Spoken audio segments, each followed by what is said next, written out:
Hello everyone, my self उत्तम सिंह चौधरी और आज अपन स्टार्ट करेंगे 9th क्लास का टॉपिक साइंस का first chapter of the physics that is motion. आज के लेक्चर में अपन कवर करेंगे मोशन चैप्टर क्या होता है, उसका कुछ स्टार्टिंग का पार्ट। चैप्टर की हेडिंग है मोशन। मोशन का क्या मतलब होता है? क्लास 7th में आपने चैप्टर पढ़ा है मोशन क्या होता है। मोशन का मतलब होता है जब भी कोई बॉडी मूविंग है, और रेस्ट का मतलब जब कोई बॉडी स्टिल है।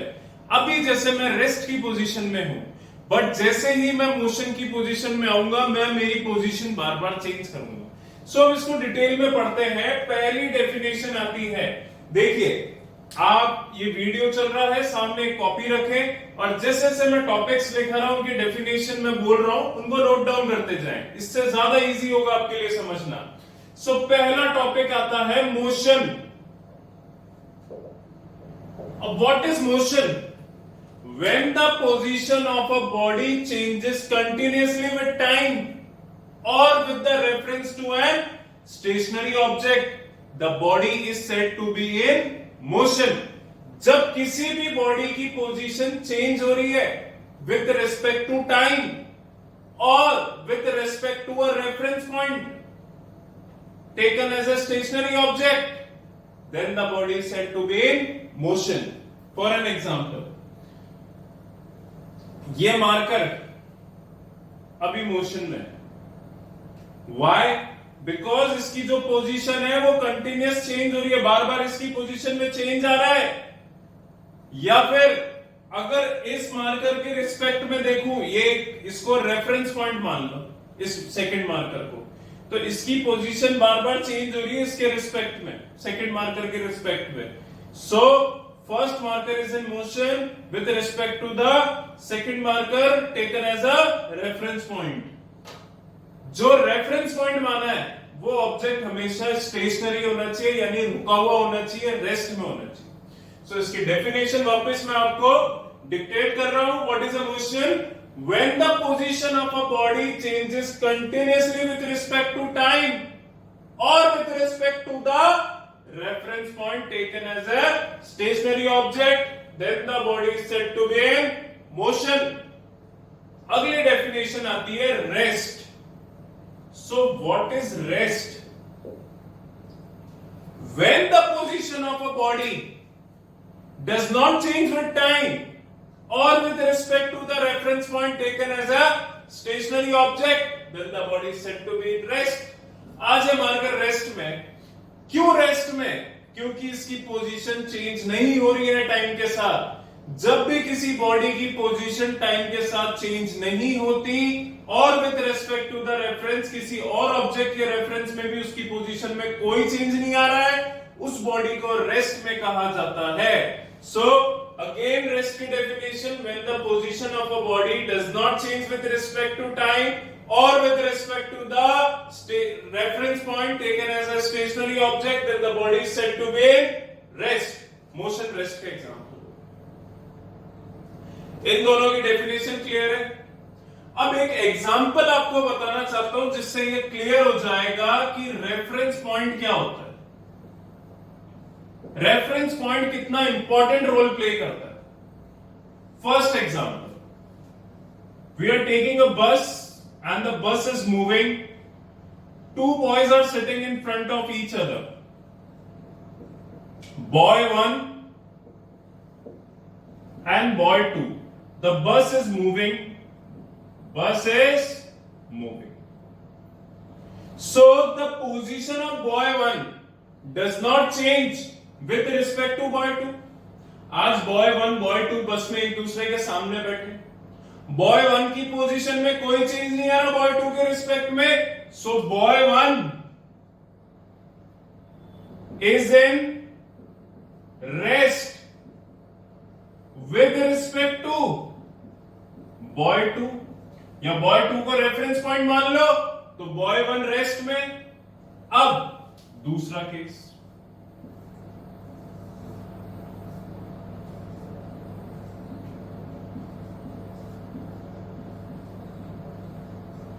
बॉय 1 तो बस के अंदर बैठा है, बट बॉय 1 बाहर आकर खड़ा हो गया।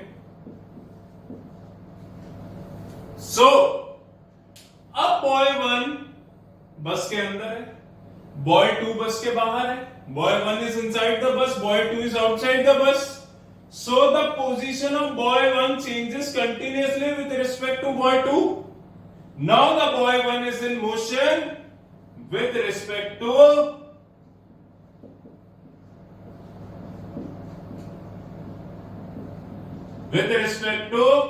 boy 2 और यहां पे boy 2 को रेफरेंस पॉइंट।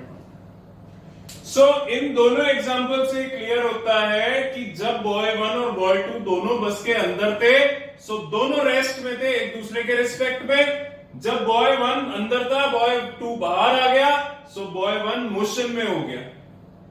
ये सारा खेल रेफरेंस पॉइंट का होता है। जब रेफरेंस पॉइंट बस के अंदर प्रेजेंट था तो बॉय 1 वाज इन रेस्ट। जब रेफरेंस पॉइंट बाहर आ गया बस के तो boy 1 is in motion with respect to boy 2। एक और एग्जांपल देते हैं। दो पर्सन बैठे हैं, आप बैठे हैं, मैं बैठा हूं आमने सामने। अपन दोनों एक दूसरे से रिस्पेक्ट में रेस्ट में, आज मैं भी रेस्ट में हूं, आप भी रेस्ट में हो। बट आप चल जाते हो मून के ऊपर और फिर मेरे को ऑब्जर्व करते हो। अर्थ रोटेट हो रही है, मैं भी अर्थ के साथ रोटेट हो रहा हूं। सो मैं आपके रिस्पेक्ट में क्या हो जाऊंगा फिर? मोशन में। सो सारा खेल रेफरेंस पॉइंट का है, ये मानकर चलिए। रेफरेंस पॉइंट डिसाइड करता है। रेफरेंस पॉइंट आप किसको मान रहे हैं वो डिसाइड करेगा कि कोई ऑब्जेक्ट रेस्ट में है कि motion. Is that clear? Motion rest की डेफिनेशन, एक एग्जांपल क्लियर है? इसको नोट डाउन कर ले, स्क्रीनशॉट ले सकते हैं।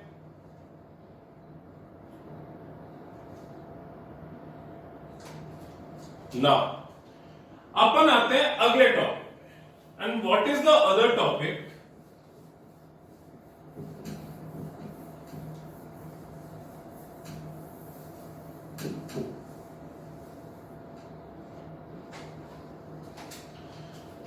Distance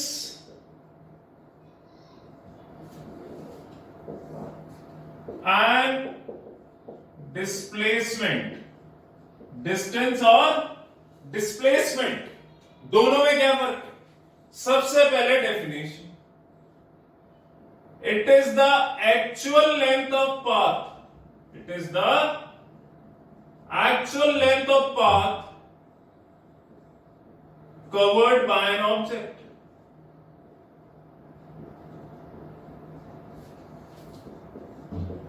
it is the shortest distance between initial and final position of an object। कि डिस्टेंस तो एक्चुअल लेंथ ऑफ पाथ है जो एक ऑब्जेक्ट कवर कर रहा है, एंड डिस्प्लेसमेंट इनिशियल पॉइंट यानी जहां से उसने स्टार्ट करा है और जहां पे उसने एंड करा है, that is the final point. इन दो पॉइंट्स के बीच का शॉर्टेस्ट डिस्टेंस है। दूसरा difference, it is a scalar quantity. Distance is a scalar quantity. Scalar quantity बेटा उसको कहा जाता है जो डायरेक्शन पे डिपेंड नहीं करती, विच हैज ओनली मैग्नीट्यूड, उसे स्केलर क्वांटिटी कहा जाता है। Second, it is a vector quantity. Vector quantity उसको कहा जाता है जो डायरेक्शन पे डिपेंड करती है। वेक्टर क्वांटिटी वो होती है जो डायरेक्शन पे डिपेंड करती है। स्केलर वो होती है जो डायरेक्शन पे डिपेंड नहीं करती। इसको अभी मैं और क्लियर करूंगा। डिस्टेंस की अगर बात करें तो डिस्टेंस कैन बी पॉजिटिव और जीरो। डिस्टेंस या तो पॉजिटिव होगा या नेगेटिव होगा। यानी जीरो कब होगा? जब आपने कोई मोशन करा ही नहीं, और जब आप मोशन कर रहे हो तो ये हमेशा पॉजिटिव साइड की तरफ जाएगा। डिस्प्लेसमेंट की बात करते हैं तो ये पॉजिटिव भी हो सकता है, जीरो भी हो सकता है और नेगेटिव भी हो सकता है, क्योंकि ये डायरेक्शन पे डिपेंड है। अगर सपोज करो एक पर्टिकुलर डायरेक्शन में डिस्प्लेसमेंट पॉजिटिव जा रहा है, इस डायरेक्शन में पॉजिटिव जा रहा है, अगर मैं मेरा डायरेक्शन मोशन का रिवर्स कर दूं और उसी पॉइंट पे आ जाऊं जिसमें पहले था, तो ये जीरो हो जाएगा। उसके और फर्दर आगे चला जाऊं तो ये नेगेटिव हो जाएगा। बट डिस्टेंस के साथ ऐसा नहीं होता है। अगर आप इस डायरेक्शन में मूव कर रहे हैं, जब भी ये बढ़ेगा पॉजिटिव रहेगा। आप रिवर्स हो गए, जब भी ये बढ़ेगा पॉजिटिव होगा। आप सेम पॉइंट पे आ गए, जब भी ये बढ़ेगा पॉजिटिव रहेगा, जीरो कभी नहीं होगा अगर मोशन स्टार्ट कर चुके हो उसके बाद। ये तीन डिफरेंस है। अब इसका एक एग्जांपल दे।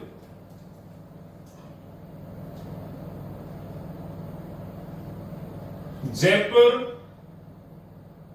टू उदयपुर, ये दो पॉइंट्स है। मैं मेरी जर्नी जयपुर से उदयपुर पे ट्रैवल कर रहा हूं। अब जो रोड होगी, बाय रोड में जा रहा हूं थ्रू द कार। अब जो रोड होगी वो एक स्ट्रेट हाईवे तो होगा नहीं, बिल्कुल स्ट्रेट हाईवे तो होगा नहीं, कोई टनल तो है नहीं, कोई बिल्कुल स्ट्रेट हाईवे तो है नहीं। That road would be like this. Is that clear? ये रोड का पाथ होगा। अब ये जो पूरा पाथ है ये आता है 400 किलोमीटर। सो आपका जयपुर से उदयपुर तक का डिस्टेंस कितना हो गया? 400 किलोमीटर। जयपुर टू उदयपुर एक स्ट्रेट रोड तो होगी नहीं, रोड होगी कर्व्ड। कभी किस सिटी में से थ्रू होते हुए जाएगी, कभी हाईवे, कभी स्ट्रेट तो होते हैं नहीं, दे कर्व्ड होते हैं। सो जयपुर टू उदयपुर का ये हाईवे है, सपोज कीजिए उसका डिस्टेंस है 400 kilometre. So what is distance? It is the actual length. Actually कितना लेंथ आपने ट्रैवल करा है दो पॉइंट्स के बीच में, तो वो डिस्टेंस होता है। Displacement is the shortest distance between the initial and the final position. This was Jaipur was initial, Udaipur was final. This is your starting point. This is your end point. So इन दोनों points के बीच में shortest distance हमेशा straight line से denote होगा।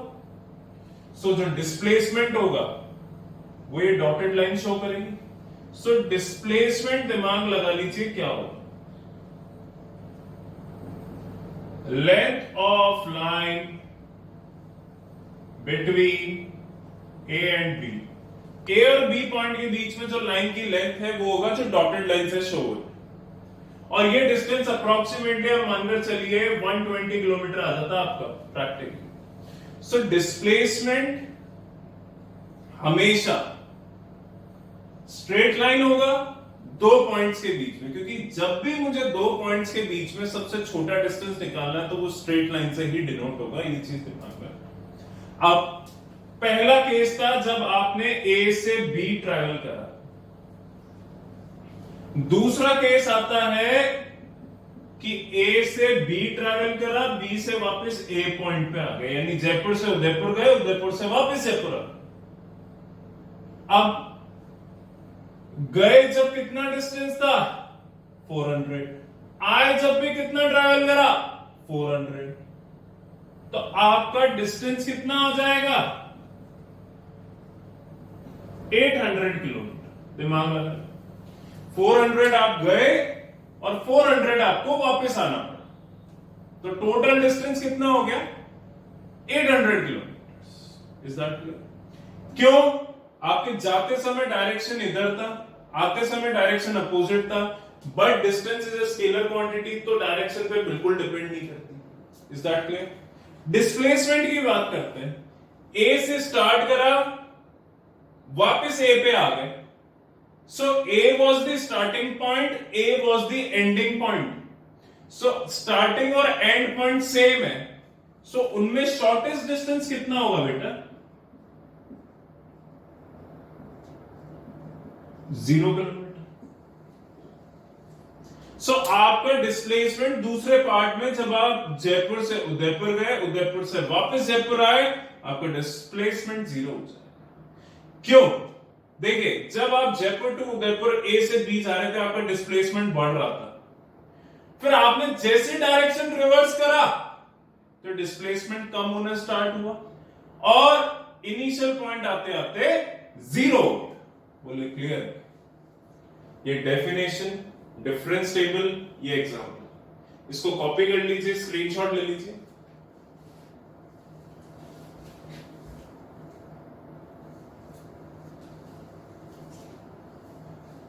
Now इसके कुछ questions हैं, वो मैं आपको करा देता हूं जिससे क्लियर हो जाएगा।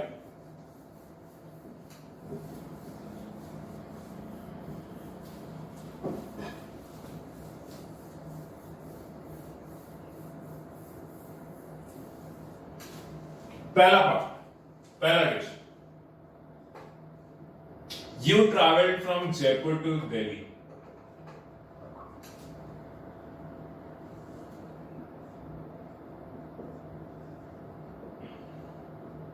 A से B point and the distance is 250 kilometre. Distance is 250 kilometre. एक मिड पॉइंट है C, मिड पॉइंट है जयपुर और दिल्ली के बीच में। Distance 250 kilometre. Now find distance and displacement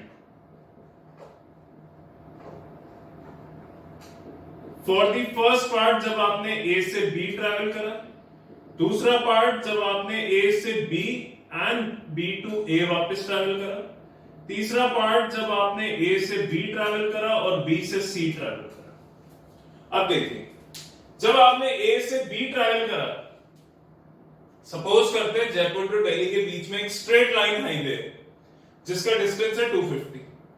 जब आपने A से B ट्रैवल करा तो आपका डिस्टेंस 250 होगा और डिस्प्लेसमेंट भी 250 होगा, क्योंकि ये स्ट्रेट लाइन हाईवे, तो डिस्प्लेसमेंट भी स्टार्टिंग और एंडिंग पॉइंट के बीच में स्ट्रेट लाइन होगा। A to B, B to A, so distance हो जाएगा 250, फिर 250 यानी 500 और डिस्प्लेसमेंट कितना हो जाएगा 0। फिर आते हैं A से B और B से C, तो बेटा ढंग से देखो, B टू C का डिस्टेंस कितना होगा, हाफ ऑफ 250 यानी 125 किलोमीटर। अब आपका डिस्टेंस कितना हो जाएगा, 250 प्लस 125 यानी डिस्टेंस हो जाएगा 375 और डिस्प्लेसमेंट कितना हो जाएगा, A और C के बीच में शॉर्टेस्ट डिस्टेंस A और C के बीच में, दैट इज डिस्प्लेसमेंट हो जाएगा 125 किलोमीटर। बोले क्लियर है क्या? दूसरा एग्जांपल देखें, there is a circular park in your colony जिसकी रेडियस है 1 किलोमीटर, जिसकी रेडियस कितनी है 1 kilometre. There is a circular park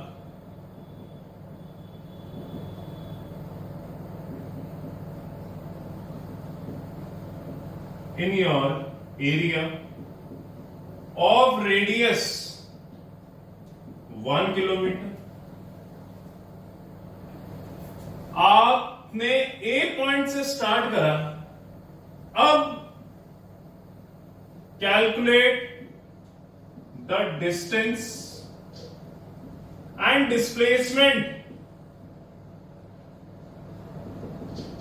for the first case जब आपने A से A ट्रैवल करा, यानी एक राउंड ट्रैवल करा फॉर 1 राउंड, दूसरे केस में हाफ राउंड और थर्ड केस में 1/4 राउंड। अब देखिए, जब आपने एक राउंड ट्रैवल कर लिया तो आप A पॉइंट पे वापस आ जाएंगे, आपका डिस्टेंस हो जाएगा इसके सर्कमफ्रेंस के बराबर और डिस्प्लेसमेंट हो जाएगा 0। आपने हाफ राउंड करा तो आप इस पॉइंट पे आ जाएंगे B पे, इसको B मान लीजिए। सो आपका डिस्टेंस कितना हो जाएगा, सर्कमफ्रेंस का आधा, और डिस्प्लेसमेंट कितना हो जाएगा, A और B के बीच में शॉर्टेस्ट डिस्टेंस यानी ये line diameter, that is 2 kilometre. जब आपने 1/4 राउंड करा तो आप इस पॉइंट पे आ जाएंगे C पे, तो आपका डिस्टेंस कितना हो जाएगा, ये आर्क, इसकी लेंथ निकालने के लिए सर्कमफ्रेंस का 1/4 कर दो, पूरे सर्कमफ्रेंस का 1/4 कर दो, तो ये आर्क की लेंथ आ जाएगी। अब डिस्प्लेसमेंट क्या होगा, इनके बीच में शॉर्टेस्ट डिस्टेंस यानी ये स्ट्रेट लाइन, और ये स्ट्रेट लाइन का डिस्टेंस निकालने के लिए आपको पाइथागोरस थ्योरम लगानी पड़ेगी। बोले क्लियर है क्या? क्योंकि 90 डिग्री हो गया, 1 हो गया, ये √2 किलोमीटर आ जाएगा। Is that clear? तो ये दोनों क्वेश्चंस आप करें, डिस्टेंस और डिस्प्लेसमेंट का हर टाइप का क्वेश्चन इसमें कवर हो जाता है। अब इसके बाद टॉपिक आता है आपका स्पीड क्या होती है। डिस्टेंस टाइम फॉर्मूला, डिस्टेंस क्या फॉर्मूला, डिस्प्लेसमेंट का फॉर्मूला, स्पीड क्या होती है, डिफरेंट टाइप ऑफ स्पीड और उसके न्यूमेरिकल्स, वो नेक्स्ट लेक्चर में मैं कवर करूंगा। अब आपको मैं समझा देता हूं। आज का हो गया part 1, this is the first lecture. अगला लेक्चर होगा स्पीड पे डिस्टेंस डिस्प्लेसमेंट के फॉर्मूले और उनके न्यूमेरिकल्स। थर्ड होगा एक्सेलरेशन पे, ग्राफ्स पे, और फोर्थ लेक्चर लास्ट में लूंगा इक्वेशंस ऑफ मोशन के। सो 4 लेक्चर्स में आपका ये चैप्टर कंप्लीट हो जाएगा। न्यूमेरिकल्स क्लास में कराऊंगा, वर्कशीट्स भेजूंगा, उनको कंप्लीट करें। हर टाइप का न्यूमेरिकल इन 4 वीडियोस में मैं आपको सॉल्व कराऊंगा, जिससे मोशन चैप्टर का एक भी ऐसा न्यूमेरिकल नहीं होगा जो आपको नहीं आता होगा। जो ट्रिक्स मैं आपको बताऊंगा, जो मेथड्स मैं आपको बताऊंगा, उनको आप काम में लें, बिकॉज मेरे बताए methods are the easiest ones, जो आपको किसी भी न्यूमेरिकल को सॉल्व करने में हेल्प कर सकते हैं। And remember one thing, physics is that branch of science जो आपको उतनी क्लियर होती जाएगी जितने ज्यादा न्यूमेरिकल्स आप सॉल्व करते जाएंगे, जितना ज्यादा आप डेरिवेशंस को नोट डाउन करते जाएंगे। अभी तक कोई डेरिवेशन आपके पास नहीं आया है, आगे आपको डेरिवेशन पढ़ना है इक्वेशंस ऑफ मोशन का। जब तक आप उनको खुद कॉपी नहीं करते, खुद उनको नहीं करते, ये टॉपिक्स आपको क्लियर नहीं होते। फिजिक्स को क्लियर करने का one of the best methods is to do the numericals. Is that clear? और जो भी न्यूमेरिकल्स मैं आपको कराऊंगा उससे बाहर ना तो आपके स्कूल में कुछ आएगा, ना आपके स्कूल में किसी टेस्ट में दिया जाएगा। Is that clear? Thank you so much.